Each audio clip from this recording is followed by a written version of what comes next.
Latest updates ఎప్పటికప్పుడు పొందడానికి Big TV WhatsApp channel follow అవ్వండి. లింక్ డిస్క్రిప్షన్ లో ఉంది. ఈ రోజుల్లో ఫోన్ ఉన్న ప్రతి ఒక్కరు కోరుకునేది ఏంటంటే మేము ఫేమస్ అవ్వాలి, మాకు ఫేమ్ రావాలి అని. ఈ ఈ మధ్య కాలంలోనైతే మనకి ఎక్కడ చూసినా కూడా ప్రతి ఒక్కరు రీల్స్ చేస్తూ దాన్ని ఇన్‌స్టాగ్రామ్‌లో కానీ, యూట్యూబ్ అకౌంట్స్‌లలో కానీ పోస్ట్ చేస్తూ ఉన్నారు. ఇప్పుడు ప్రెజెంట్ అయితే మనకి వెబ్ సీరీస్‌లలో కూడా ఎంతో పేరు తెచ్చుకున్న వాళ్ళు ఉన్నారు. కానీ ఆ పేరు వచ్చిన తరువాత వారి ప్రవర్తనలో వక్రబుద్ధి అనేదైతే బయటపడుతుంది. తాజాగానైతే ప్రసాద్ బెహ్రా పైన కేస్ అనేదైతే లైంగిక వేధింపుల కేస్ అనేదైతే నమోదైంది. సో, ఈ ఫేమ్ వచ్చిన వెంటనే ఎందుకిలా చేస్తున్నారు? ఇది ఒకటే కాకుండా మనం ముందు కూడా చూసుకున్నట్టయితే చాలా వరకి ఈ యూట్యూబ్ ఫేమ్ వచ్చిన వాళ్ళందరూ ఇన్‌ఫ్లుయెన్సర్స్ ఇలానే చేస్తున్నారు. సో, అసలు వీటి వెనకాలున్న కారణాలేంటి? వీరు ఇలా ఎందుకు చేస్తున్నారన్నది ప్రస్తుతం మనతో చిట్టిబాబు గారున్నారు. మరిన్ని విషయాలు వారిని అడిగి తెలుసుకుందాం. సార్ నమస్తే సార్. నమస్తే అమ్మా. సో, సార్ ఇప్పుడు ప్రెజెంట్ ఉన్న జనరేషన్‌లో ప్రతి ఒక్కరు అనుకునేది ఏంటిది అననంటే మేము పేరు. ఫేమ్ అవ్వాలి. అదే. మాకు ఫేమ్ రావాలి అని కోరుకుంటున్నారు. ఐడెంటిటీ సో, అసలు క్రైసిస్. ఈ ఐడెంటిటీ వెనకాల పరిగెట్టే కాన్సెప్ట్ ఏంటంటారు? ఐడెంటిటీ క్రైసిస్ అమ్మా. వాడు నలుగురిలో నేను పాపులర్‌గా అవ్వాలి. నలుగురిలో తెలియాలి. ఏ విధంగా అయినా సరే, మంచిగా అయినా సరే, రాంగ్ అయినా సరే. First my name should be popular అనగానే అందరికి తెలియాలి. ఇదొక క్రేజు. ఇదొక యూట్యూబ్స్, సోషల్ మీడియా వచ్చినాక ప్రతి ఒక్కడికి అది వాడేదు. వాడు చూడు, వాడు ఎంత పాపులర్, వాడు చేసే ఏంటి, వాడి గురించి అందరికీ తెలుసు. అంటే జబర్దస్త్‌కి పిలుస్తారు. ఇక్కడేమనంటే జబర్దస్త్‌కి ఎంట్రీ ఇక్కడ నువ్వు పాపులర్ అవ్వటం. సోషల్ మీడియాలోను ఈటిల ద్వారా నువ్వు పాపులర్ అయితే జబర్దస్త్‌కి ఎంట్రీ. జబర్దస్త్‌కి ఎంట్రీ ఇస్తే గెలుస్తావా గెలవక ముందు డబ్బులు. డబ్బులు జబర్దస్తి కంటెస్టెంట్ కదా పేరు పబ్లిసిటీ. ఈ ఒక క్రేజ్ మొదలైంది ఈ మధ్య కాలంలో. చూడండి లాస్ట్ టైమ్ జబర్దస్త్ ఎంట్రీ అందరూ ఈ యూట్యూబ్‌లోంచి సోషల్ మీడియా పాపులర్ అయిన వాళ్ళే. మామూలు ఇతర సర్కిల్ నుంచి ఎవరు లేరు. గతంలో ఫస్ట్ 2 ఎపిసోడ్స్ అయితే బ సమాజంలోంచి పికప్ చేసేవారు. హ్మ్. ఒక్కొక్క విషయంలో నిష్ణాతులు, ఒక్కొక్క రంగంలో విషయ పరిజ్ఞానం ఉన్న వాళ్ళని పికప్ చేసి నడిపారు. ఇప్పుడు అలా కాదు. యూట్యూబుల్లో ఎవడైతే పాపులర్ అవుతున్నాడో, ఎవరైతే బూతులోనో ఇంకోటోని పాపులర్ అయిన వాడిని పిలుస్తున్నారు. మొత్తం క్రింజ్ కాన్సెప్ట్ ఉన్న ప్రతి ఒక్కరినైతే ఇట్లా తీసుకొని ఫేమస్ చేయడం అయితే జరుగుతుంది. అందువల్ల ఈ క్రేజ్ మొదలైంది. మనం ఇలా చేస్తే మొన్న చూడు వాడు భాష కిషోర్ భాషను వాడు అమ్మాయి విషయంలో హ్మ్. వాడు ఓవర్‌లోడ్ చేసాడు ఎళ్ళాడు. వారం వారం రోజులు ఉన్నాడు వచ్చాడు. హర్ష సాయి. హర్ష సాయి కాదు. హ్మ్. వాడు మా అమ్మాయి లావణ్య విషయంలో శేఖర్ భాష. శేఖర్ భాష. శేఖర్ భాష అందుకోసం దిగిపోయాడు.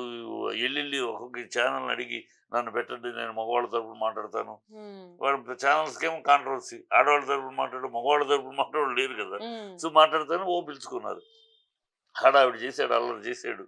లాస్ట్‌కి కొట్టి Bigg Boss entry Bigg Boss ఇచ్చేసాడు. ఎంట్రీ ఇచ్చాడు. ఎంట్రీ ఇచ్చేసాడు అయిపోయింది. వారం రోజులు డబ్బులు వచ్చినాయి. ఇప్పుడు మళ్ళీ కనపడ్డు. వీళ్ళు అందుకే కేవలం ఎక్కడో పాపులర్ అయితే మనకేదో అవకాశం వస్తదని ఎదురు చూడటం తప్పితే ఇంకోటి కాదు. అది bad temperament. You want to become popular nothing. నాకు పేరు రావాలి, 10 మందిలో నా పేరు పాపులర్ అవ్వాలి కోరుకుంటంలో తప్పు లేదు. అది ప్రతి మనిషి కోరుకోవచ్చు. ఆ కోరుకుంటంలో తప్పు లేదు. కానీ దాన్ని సాధించటంలో వెళ్ళే మార్గం వక్ర మార్గాలు అవ్వకూడదు. మంచి మార్గంలో వెళ్ళి సాధించు బ్యూటిఫుల్. అది చేయట్లా.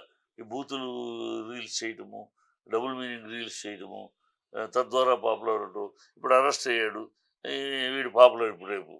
అరెస్ట్ అయ్యాడు కదా! హ్మ్. రేపు 14 ఏళ్ళ తర్వాత రిలీజ్ అవుతాడు కదా! ఇక మొదలెడతాడు పాపులర్. వీడికి ఇంటర్వ్యూలు, వీడి మీద బయటికి రాగానే ఇంటర్వ్యూలు మన ఛానల్స్ అన్నీ వరుసగా ఇంటర్వ్యూలు పెడతారు. ఇక వాడు పాపులర్ నెక్స్ట్ ఎంట్రీ. అంటే ఇప్పుడు అంటే జనరల్‌గా ఇప్పుడు ఇన్ని రోజులు వాళ్ళు దాదాపుగా 2, 3 వెబ్ సీరీస్ అయితే తీయడం జరిగింది. అవును. సో, అంటే ఆ వెబ్ సీరీస్ తీసినప్పుడు కూడా లేని ప్రాబ్లమ్ ఇప్పుడు సడెన్‌గా ఇప్పుడే ఎందుకు కేసు లేదు నమోదు చేయాల్సొచ్చింది? చెప్తున్న విషయం ప్రకారం అంటే ఇంతకు ముందు కూడా చేశాడు. హ్మ్. చేస్తే వార్నింగ్ ఇస్తే సారీ చెప్పాడు. ఇంతకు ముందు కూడా ఇలాగే బిహేవ్ చేశాడు. అప్పుడు గొడవ చేస్తే సారీ చెప్పేశాడు. సారీ చెప్పేశాడు కదా అని మళ్ళీ అనుకుంటే ఇప్పుడు కూడా చేశాడు. ఇప్పుడు ఇందులో ఒకటుందమ్మా, నేను ఒక విషయం ఖచ్చితంగా హ్మ్. మాట్లాడదలుచుకున్నాను. ఇవాళ ఆ అమ్మాయిలు ఆడపిల్లలు తప్పుగా అనుకోబాక. ఆడపిల్లలు కూడా చాలా ఈ చట్టాన్ని అడ్వాంటేజ్ తీసుకుంటున్నారు. ఆడపిల్లలు అబ్బాయిలను ట్రాప్ చేయడానికి రకరకాల ప్రయత్నాలు వాళ్ళు కూడా చేస్తున్నారు. అబ్బాయి ట్రాప్ దొరకకపోతే వాడి మీద ఇలాంటి నిందలు కూడా వేస్తున్నారు. వాళ్ళు కోరుకున్నది, వాళ్ళు అడిగిందే వాడు అబ్బాయి ఇవ్వలేదనుకో, చేయలేదనుకో ఇమ్మీడియట్‌గా నా చెయ్యి పట్టుకున్నాడు, నా లైంగికం అని పెట్టేస్తారు. ఈ అబ్బాయి కంప్లెయింట్ ఇవ్వడానికి ఏ సెక్షన్ లేదు. ఒక అమ్మాయి నన్ను వేధిస్తుంది, ఒక అమ్మాయి నన్ను వెంటపడుతుంది, నన్ను ట్రాప్ చేస్తుంది, నేను కాదంటే గొడవ చేస్తుంది అని ఆ అబ్బాయి కంప్లైంట్ ఇవ్వడానికి లేదు. సో ఎంత అంటే ఇప్పుడు అమ్మాయిలు అయినందు వలన ఇప్పుడు ఉన్న సెక్షన్స్ అయినా గానీ ఉన్న లాస్ అయినా కూడా మిస్యూజ్ చేసుకునే అవకాశాలు ఉంటాయి మిస్యూజ్ బాగా జరుగుతుంది. అందుకని నేను ఈ చట్టం విషయంలో కూడా ఈ అమ్మాయి కంప్లైంట్ ఇవ్వగానే ఇమ్మీడియట్ గా సెక్షన్స్ పెట్టేసి అరెస్ట్ చేయకండి. దయచేసి పోలీస్ డిపార్ట్మెంట్ ఎంక్వైరీ చేయండి. అంటే దాని వెనకాల నిజం ఎంత నిజం ఉంది, ఎంత, ఎవరు అమ్మాయి నిజాలు కంప్లైంట్ చెప్తున్నారు నిజం ఏంటి ఏంటి అని. ఎంక్వైరీ చేయండి. ఎంక్వైరీ చేసి నిజం తేలితే లోపల పెట్టండి. ఏమి తేలకుండానే అమ్మాయి కంప్లైంట్ ఇచ్చేసి కంప్లైంట్ ప్రకారం సెక్షన్ 105 వేసి పారేసి ఆ సెక్షన్ల ప్రకారం కోర్టులోకి వెళ్తే ఆ సెక్షన్ల ప్రకారం కోర్టు ఇమీడియట్గా అరెస్ట్ అంటుంది, 14 రోజులు రిమాండ్ అంటుంది. ఇలా చేయదు. ఇప్పుడు రేపు తప్పు కాదో తేలింది అనుకోమ్మ, అతను పోయినప్పుడు కాలాన్ని ఇవ్వగలరా మీరు వెనక్కి? శేఖర్ ఈయన ఉన్నాడు జానీ మాస్టర్, ఆయనది తప్పు కాదు అని క్లియర్గా తెలిసిపోయింది. కానీ లోపల ఇస్తారు కదా, పోక్సో అన్నారు. పోక్సోకి అసలు ఎంక్వైరీ చేశారా? పోక్సో కంటే ఆ అమ్మాయి 2018లోని 2017లోని జోడీ అసిస్టెంట్ గా జాయిన్ అసిస్టెంట్ జోడీ 2లో యాక్ట్ చేసింది. జోడీ 2లో యాక్ట్ చేస్తే 18 ఏళ్ళు నిండితేనే జోడీ 2లో చేయాలి. మరి 2017లో జోడీ 2లో చేసినప్పుడు అమ్మాయికి 18 ఏళ్ళు నిన్నట్టే కదా. ఆ అమ్మాయి మళ్ళీ 2019లో నన్ను రేప్ చేశాడు, నన్ను వాళ్ళ లైంగిక వేధింపులు చేశాడు, నా వయసు మైనర్గా ఉంది. 2017లో 18 ఏళ్ళు అయితే 2019లో 17 ఏళ్ళు ఎట్లా అవుద్దమ్మా? సో ఇది ఏమి ఎంక్వైరీ చేయకుండా ఆ అమ్మాయి ఇప్పుడు వీళ్ళకి ఇచ్చిన రిపోర్ట్ వీళ్ళకి ఇచ్చిన డేట్ ఆఫ్ బర్త్ కరెక్టా, జోడీ 2కి ఇచ్చిన కరెక్టా, అదేమి ఎంక్వైరీ చేయకుండా ఇచ్చేసింది. పోక్సో కేసు పెట్టేశారు. ఆ అమ్మాయి 1 year అయింది ఈ కేసు పెట్టడానికి. 1 year ముందు నుంచి వీళ్ళిద్దరి మధ్య కాంటాక్ట్ లేవు, ఏమి ఎంక్వైరీ లేదు. అమ్మాయి ఇది వద్దు అంటున్నాను. ఒక అమ్మాయి అనగానే ఇమీడియట్గా టప్పు ఎంతవరకు నిజాలు తేల్చండి. ఇవాళ అమ్మాయిలు గత రోజుల్లాగా కాదు. ఇవాళ అమ్మాయిలు కూడా అబ్బాయిలకి ఈక్వల్గా వాళ్ళు ట్రాపింగ్లు చేస్తున్నారు. వాళ్ళు ఒక పొజిషన్ ఉన్నాడు, ఒక డబ్బు ఉన్నాడు అంటే ఒక పొజిషన్ ఒక డబ్బు ఉందంటే వాడిని ఎలా ట్రాప్ చేయాలి, ఎట్లా వాడిని మన వల్ల వేసుకోవాలని అమ్మాయిలు ట్రై చేస్తున్నారు. అందమైన అమ్మాయిని అబ్బాయిలు ఎట్లాగో డబ్బున్న అబ్బాయిని అమ్మాయిలు అట్లాగే. సో రెండు జరుగుతున్నాయి కనుక ఇది ఎంతవరకు లేదో తేల్చుకుని చెయ్యండి. అంతేగాని ఇలాగ ఎందుకంటే అబ్బాయికి కేసు లేదు. ఇప్పుడు నా మీద ఒక సపోజ్ ఎవరన్నా ఒక అమ్మాయి మీరు కావాలి, మీతో ఉంటానని కోరి నేను వద్దు అంటున్నాను అనుకోండి, నా మీద కోపంతో ఆయన నన్ను లైంగిక వేధింపు చేశాడు అని కేసు పెడితే మీరు అరెస్ట్ చేసేస్తారా నన్ను? ఆ అమ్మాయి నిజమా అబద్ధమా, అమ్మాయి చెప్తుంది నిజమా అబద్ధమా తెలుసుకోవాలి కదా. అవి తెలుసుకోకుండా చెయ్యొద్దు అని కోరుతాను. సో అంటే ఇప్పుడు జనరల్ గా మనకి ఇప్పుడు మూవీ ఇండస్ట్రీలోనే అది కూడా ఎక్కువ శాతంలో మగవారి పైన కేసులు నమోదవుతున్నాయి. అసలు ఎందుకు మరి కేసులు అనేది? మగవాడికి వేరే కేసు లేదు, మగవాడికి ఏ సెక్షన్ లేదు. నేను ఇప్పుడు కేసు పెట్టాలనుకోమ్మా, నాకు లేదు ఆప్షన్. ఆడపిల్లకైతే ఆప్షన్ ఉంది, లైంగిక వేధింపు, పోక్సో చట్టం అని అన్నీ ఉన్నాయి. నాకేమీ లేదు. నేను అది ఈ అబ్బాయి నన్ను వెంటబడుతుంది, నా వెంటబడుతుంది, వద్దని ఇష్టపడలేదు, ఇబ్బంది పడుతుంది, ఇంట్లోకి వస్తుంది, నా మిస్సెస్ తోటి మాట్లాడుతాను, ఇబ్బంది పెడుతుంది అని నేను కేసు పెట్టడానికి నాకు లేదు. అదే అమ్మాయి రివర్స్ కేసు పెట్టచ్చు. ఆయన నన్ను ఇంటికి రమ్మన్నాడు, ఇంటికి ఎందుకు వెళ్ళి ఆయన రమ్మన్నాడు, భార్యతో ఎందుకు మాట్లాడు, భార్య నన్ను గెట్టడం వద్దు, ఆయన ఇష్టపడుతున్నాడు, వీళ్ళు చెప్తే ఆధారాలు చెప్పేయచ్చు. ఇట్లా జరుగుతున్నాయి. అందుకని దయచేసి పోలీస్ డిపార్ట్మెంట్ చట్టం మారాలి, చట్టంలో మార్పులు రావాలి. మొన్న ఒక అతను సూసైడ్ చేసుకున్నాడు, చూశారు కదా ఇండియాలో, అతుల్ సూసైడ్ చేసుకున్నాడు. 21 పేజీలు 25 పేజీలు సూసైడ్ నోట్ రాసి అతను అడిగింది కూడా అదే, మాకు చట్టం ఏది. సో అంటే ఇప్పుడు ఈ అమ్మాయిలు పెట్టే ఫేక్ కేసెస్ వల్ల ఇప్పుడు న్యాయంగా ఉన్న అబ్బాయిలకి కూడా న్యాయం జరగట్లేదు. సో చట్టంకి కళ్ళే కాదు చెవులు కూడా ఉండాలంటున్నా. కళ్ళు మాత్రమే కాకుండా చెవులు కూడా ఉండాలి. చెవులు కూడా వినాలి, అదర్ వర్షన్ ఏంటి కూడా వినాలి, అదర్ వర్షన్ ఏంటో కూడా చూడాలి. చూసి అరెస్ట్ చేయండి, తప్పైతే అరెస్ట్ చేయండి, దాని గురించి నో డౌట్. అరెస్ట్ చేయకూడదు అని అంటారు. కాకపోతే ఇందులో జానీ మాస్టర్ ఇప్పుడు జానీ మాస్టర్ మీరు ఇది కరెక్ట్ కేసు కాదు, రేపు చట్టం తేలిపోతుంది కోర్టులో తెలిపి ఈ లోపల ఆయన అవార్డు వెనక్కి వెళ్ళిపోయింది. ఆయన ప్రెసిడెంట్గా డాన్స్ అసోసియేషన్ ప్రెసిడెంట్ పదవి పోయింది, ఈ జైల్లో ఉన్నాడు, ఈ క్రెడిబిలిటీ పోయింది. ఇవన్నీ ఎవరిస్తారు మళ్ళీ? రేపు చట్టంలో ఆయన తప్పు కాదు తెలిసిపోయి నాకు ఎవరిస్తారు? ఇవ్వగలరా? ఎవరన్నా తిరిగి ఇవ్వగలరా? అందుకని అంటున్నాను, తిరిగి ఇవ్వలేరు. పోయే మర్యాదని, ఏర్పడిన అపవాదుని, పోయే మర్యాదని పోయిన వాళ్ళ స్థానాన్ని టైం, వాళ్ళ కీర్తి అన్ని టైము కూడా రిటర్న్ తీసుకొచ్చి రిటర్న్ ఇవ్వలేరు. తీసుకొచ్చి ఇవ్వలేరు. కనుక దయచేసి ముందే ఇవన్నీ ఆలోచించి సక్సెస్ చేయాలి. ఏ ఆడపిల్ల కంప్లైంట్ ఇవ్వగానే టపాని వెళ్ళిపోయి పోక్సో చట్టం, ఇంకో చట్టం 105 వేసేసి అది కరెక్ట్ కాదండి సార్. అది చట్టంలో మార్పులు రావాలి డెఫినెట్‌గా. ఈవెన్ పోలీసులు కూడా ఈ విషయంగా ఆలోచించాలి. సో అంటే ఇప్పుడు ఈ ప్రసాద్ బెహ్రాను ఆ అమ్మాయి ఎవరైతే లైంగిక దాడికి గురైందో, ఆ అమ్మాయిలో మీ అనాలిసిస్ ప్రకారం ఎవరిది కరెక్ట్ అయి ఉంటుంది? అంటే ఎవరు నిజం చెప్తున్నారు? ఎవరు ఫాల్స్ కేసెస్ పెట్టారనిపిస్తుంది? ఇప్పుడు ఒక పాయింట్ అడుగుతాను, చిన్న లాజిక్ పాయింట్. అతను ఇది గతంలో కూడా చేశాడు. హ్మ్. నేను అబ్జెక్ట్ చేస్తే సారీ చెప్పాడన్నాడు. హ్మ్. మరి అసలు గతంలో అబ్జెక్ట్ చేసి నీకు ప్రాబ్లమ్ ఉన్నప్పుడు మళ్ళీ అతనితో వెళ్ళకూడదు కదా! అదే అడగబోతున్నా. మళ్ళీ అతనితోటి ఎందుకెళ్ళావు? హ్మ్. ఇదే ప్రశ్న అడగబోతున్నా. అడుగుతూ నువ్వే అనేసావు. ఇప్పుడు అబ్జెక్ట్ చేశాడు, సారీ చెప్పాడు. మళ్ళీ అతనితోటి ఎందుకు నువ్వు వెబ్ ట్రావెల్ సిరీస్ చేస్తున్నావు? తీయాల్సి వెబ్ వచ్చింది. సీరీస్ ఎందుకు తీయాల్సొచ్చింది? హ్మ్. ఇక్కడ తప్పెవరిది? నీది ఆబ్వియస్లీ కాదా? అమ్మాయి. అబ్బాయి కదా! సో అంటే ఇప్పుడు ఇంకో ఛాన్స్ ఇచ్చినట్టు అయిపోయింది. అదే అదే మళ్ళీ కలిసి అతనితో వెబ్ సిరీస్ వెబ్ చేయడం సిరీస్ వల్ల. చేసి మళ్ళీ ఇంకో ఛాన్స్ ఇచ్చి చేస్తాడో లేదో చూడటం. హ్మ్. అది రాంగు.